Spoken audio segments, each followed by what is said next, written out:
aujourd'hui, il me semble qu'une chose est terriblement impossible à accepter, c'est l'écart croissant entre les très riches et les très pauvres.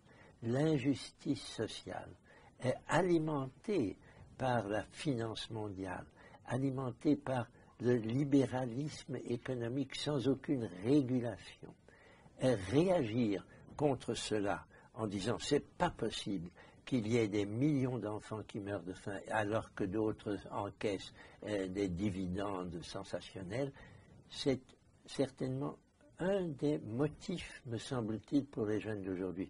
L'autre, aussi important, c'est de s'apercevoir que nous faisons du mal à la planète et que nous le faisons depuis pas mal de temps, que de génération en génération nous avons exploité, surexploité les ressources et que cela nous met devant un défi évident. Il faut faire quelque chose, sinon, dans 50 ans, on ne pourra peut-être plus avoir une société humaine vivant sur cette planète. Le deuxième, je vous en donne un autre qui est plus répandu dans la géographie. Ces deux-là sont universels, correspondent d'ailleurs à ce qui m'a formé, qui est la Déclaration universelle des droits de l'homme, à laquelle j'ai eu la chance de pouvoir participer à sa rédaction.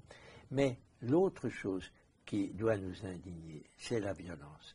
Et c'est la violence qui existe malheureusement encore dans de nombreux pays. J'ai déjà évoqué Israël, la Palestine, Gaza, mais il faut parler de l'Irak, de l'Afghanistan, il faut parler du Congo démocratique, soi-disant démocratique.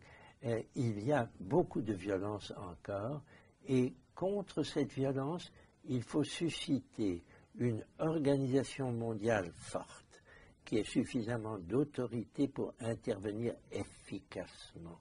C'est aussi un des combats qui, à mon avis, incombe à la jeune génération et à laquelle elle est d'autant mieux préparée qu'elle connaît mieux ce qui se passe dans le monde que nous ne le connaissions à leur âge.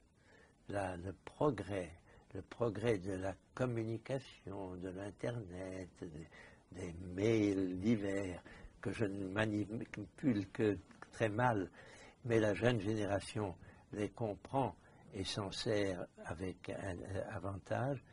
Ça, c'est une chose qui doit lui permettre d'être efficace dans le combat contre ce qui la scandalise ou ce qui simplement la choque, ce qu'elle veut changer.